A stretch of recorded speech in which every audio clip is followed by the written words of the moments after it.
The clock on my laptop glowed 2:17 a.m. Outside, the autumn fog pressed against the windows of the rented cottage, a silent white ocean lapping at the edges of Blackwood Forest.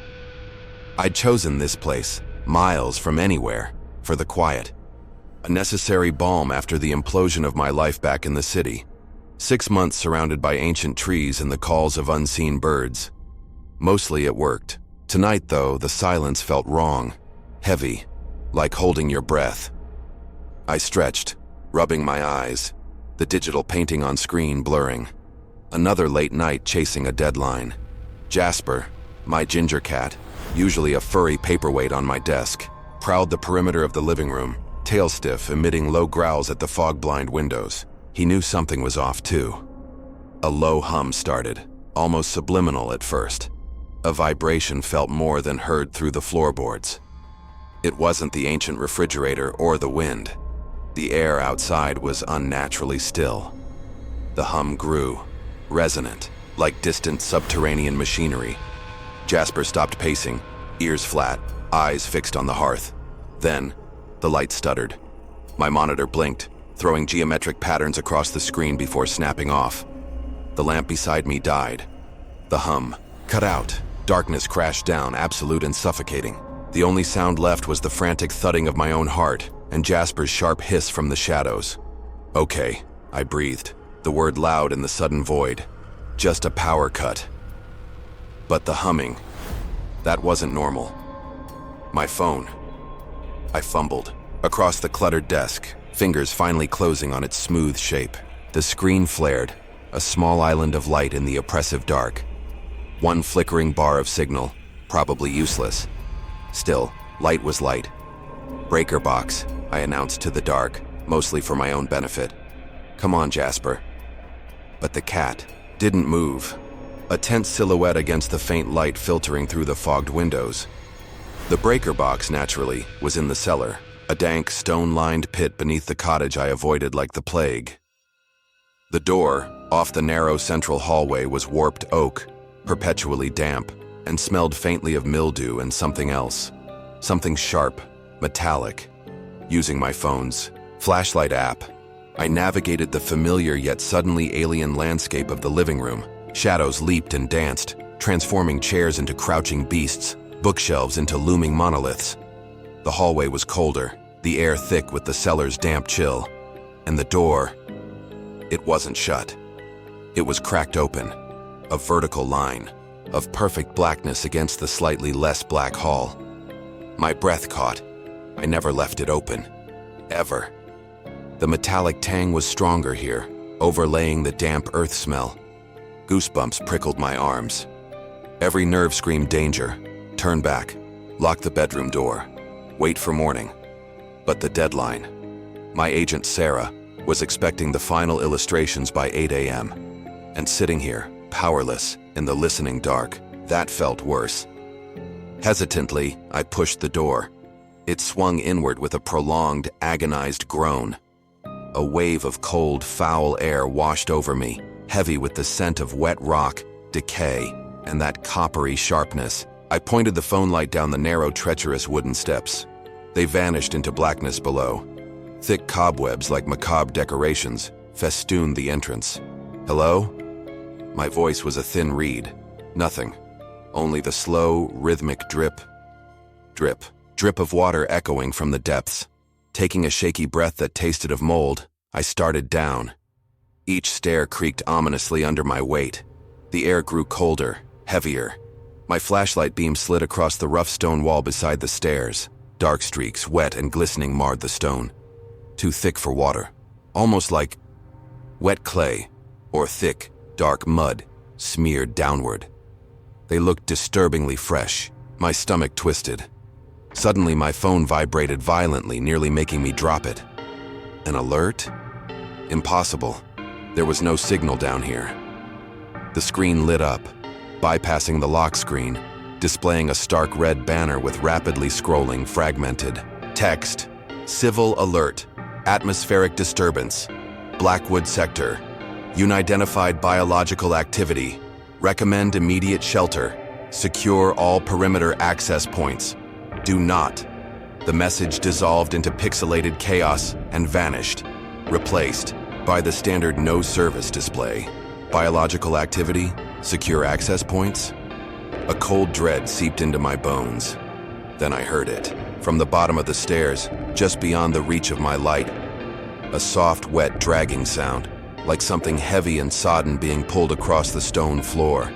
It stopped, listened, then started again. A little closer. Oh, hell no.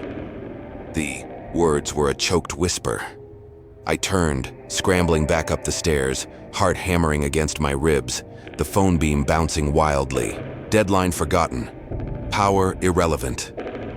I burst back into the hallway just as a deafening crash exploded from the living room, glass shattering violently, followed by the distinct rush of wind and cold, wet air swirling into the cottage. Pure, animal. Panic took over. I slammed the cellar door shut, throwing my shoulder against the warped wood, forcing it into the frame. My fingers fumbled desperately for the heavy iron bolt above the knob, a relic I'd never slid shut before. It resisted, stiff with rust, then gave with a grating screech, locking into place with a solid clunk. Temporary safety. The wood felt terrifyingly inadequate. Silence again. But this silence was charged, listening. I could hear the wind and rain through the broken window now, and beneath it, the faint dripping from the cellar.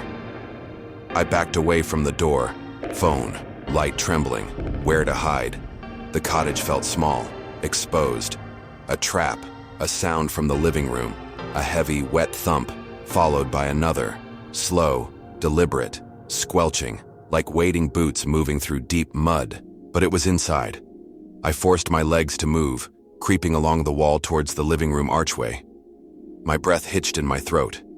The smell rolling out from the room was overwhelming now. Wet earth, rotting leaves, pine needles, and that sharp coppery tang, thick and cloying. Fog curled in through the jagged opening where the bay window had been, swirling like ghosts in the beam of my light. Steeling myself, I peeked around the door frame. Shards of glass littered the floor, glinting. Rain misted inwards, and standing there, dripping in the center of the room was something impossible. It was tall, maybe taller than the doorway, and shaped vaguely like a person, but crudely fashioned, from dark mud, tangled roots, slimy leaves, and splintered branches. Water streamed down its hulking form. It had no discernible head, just a dense, dripping knot of finer roots and dark soil.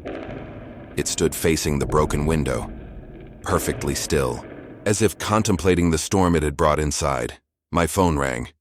The sudden, piercing default ringtone felt like a physical blow. I gasped, nearly dropping it. Unknown number. Shaking uncontrollably, I swiped to answer. Maya! Maya, thank God! Sarah's voice, tinny and frantic. Did you see the alert? Something's out there in the fog. They're saying stay inside, lock everything. Blackwood Forest area specifically. Are you okay? Maya?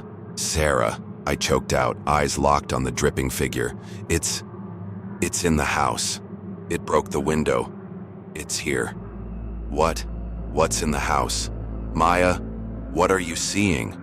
As if responding to my voice, the creature stirred. It turned, not like a person, but rotating its entire torso with a sickening, wet, tearing sound. Roots scraped against the floorboards. It faced the hallway.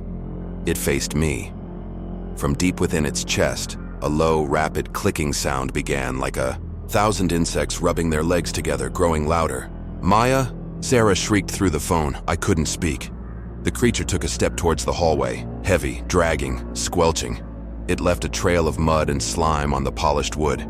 Its root mass head tilted slightly, the clicking intensifying. Run. The command finally cut through the fog of terror.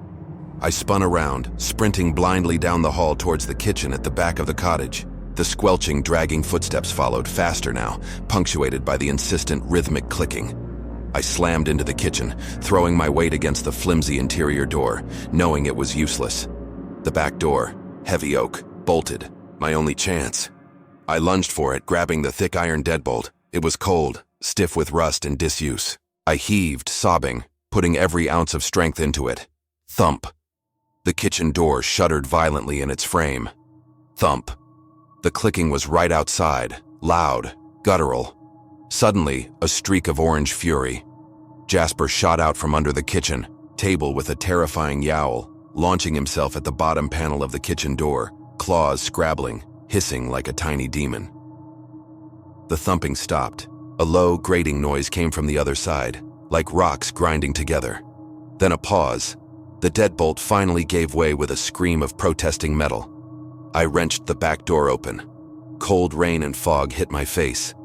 Before me lay the dark, overgrown garden, melting into the impenetrable blackness of the forest.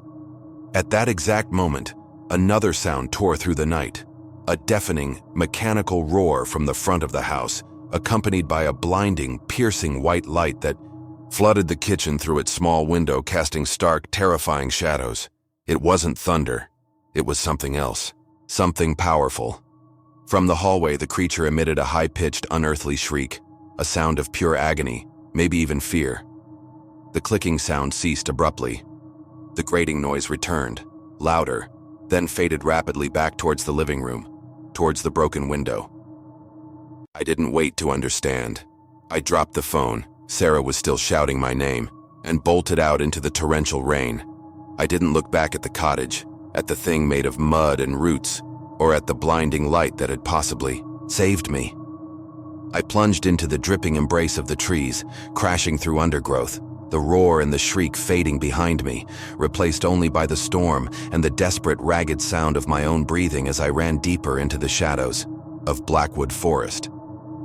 The words of the alert hammered in my brain. Shelter in place. Secure all entry points.